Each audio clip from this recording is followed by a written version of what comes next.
Being a parent is hard. Someone once commented to me that in parenting, the years seem short and the days seem long. And I think that's about right. There's certainly plenty of long days. For some of you, this may sound familiar.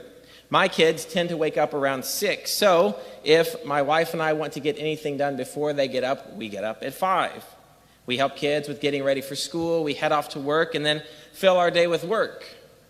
After that, then the kids' activities start up. So depending on the day for us, that's sports, piano, dance, service projects for summer camp, youth group, and anything else that comes along.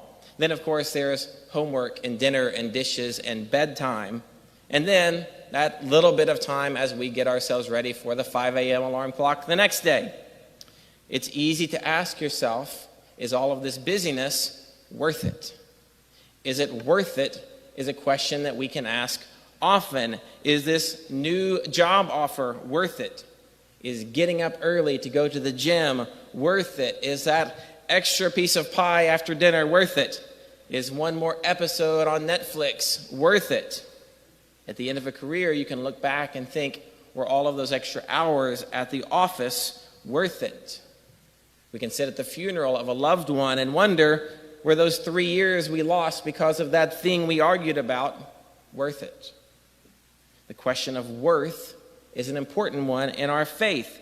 Our common religious word of worship has shortened over time from its original form, worthship. We worship the thing in our lives that is of the greatest worth, of the greatest importance. We all have something in our lives that we place at the top, that thing of greatest importance, and we make sacrifices for it. Maybe our career takes the highest place and we sacrifice time on weekends, attending our kids' activities, even sometimes personal, mental, and physical health to keep getting the job done. Many people put money at the top. Many people delay marriage and children to make money first. Many times we are willing to sacrifice our moral and ethical convictions to complete a job or to make money in an unethical way. We can even put good things like our kids in that top spot. We can sacrifice our extra time and money for our kids' activities and doing things that make them happy. We can even choose to skip Mass on Sundays because it conflicts with kids' sports. That word sacrifice is important too. We use it to describe many things in our lives, but at its heart, it is also a religious word. It means to make holy. We sacrifice things that are sacred for things that are more sacred.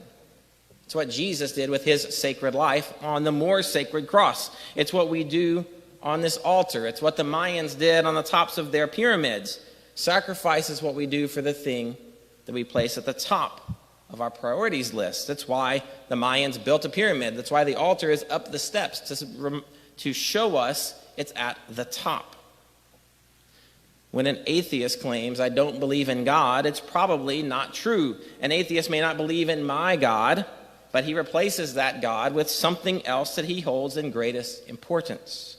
We all inevitably hold something up as greater than anything else, and we shape our lives around it, and we make sacrifices for it. If that's not the definition of a God, I don't know what is. Today's gospel challenges us to ask, what do I place in the highest spot in my life? To what do I give the greatest worth? You shall love the Lord your God with all your heart, with all your soul, and with all your mind. Jesus challenges us today as he challenged the Pharisees 2,000 years ago. Do we love God with all of our hearts, or do we hold back?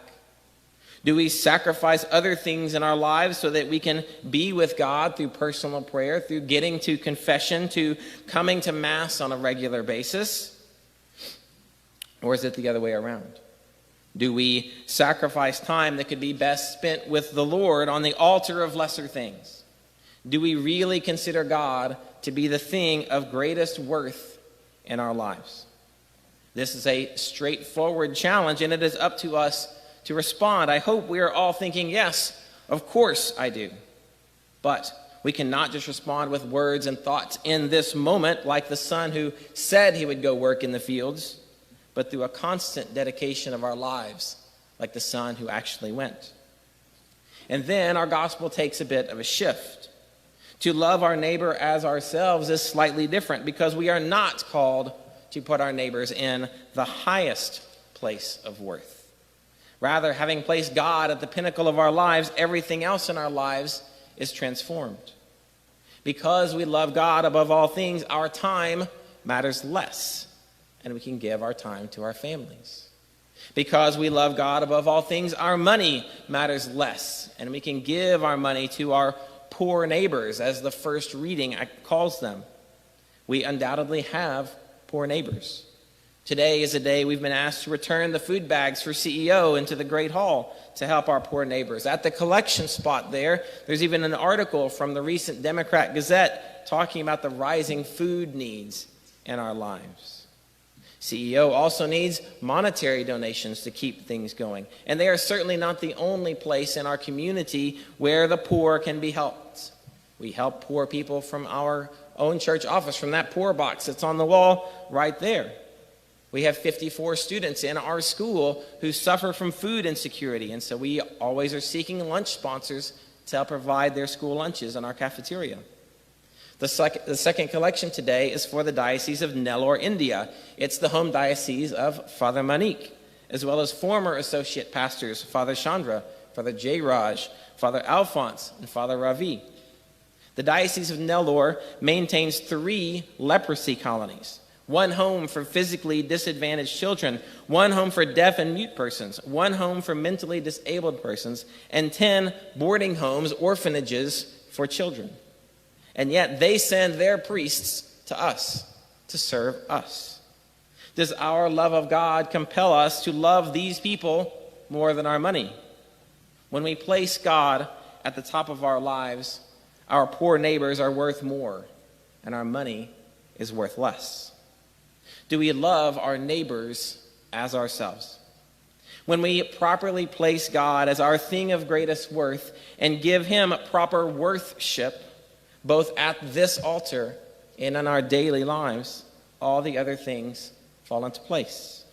A job that lets us serve our families and serve others is worth it, and one that compromises my morals is not. Time and energy helping my kids keep up with the Joneses is not worth it. Time away from my family for my own pride or my own vanity is not worth it. But time spent in love and joy is. What happens in your home if you truly place God in the highest place? What happens in our community if we all did that? Love the Lord your God with all your heart, with all your mind, with all your soul, and love your neighbor as yourself. Because only God is truly worth it.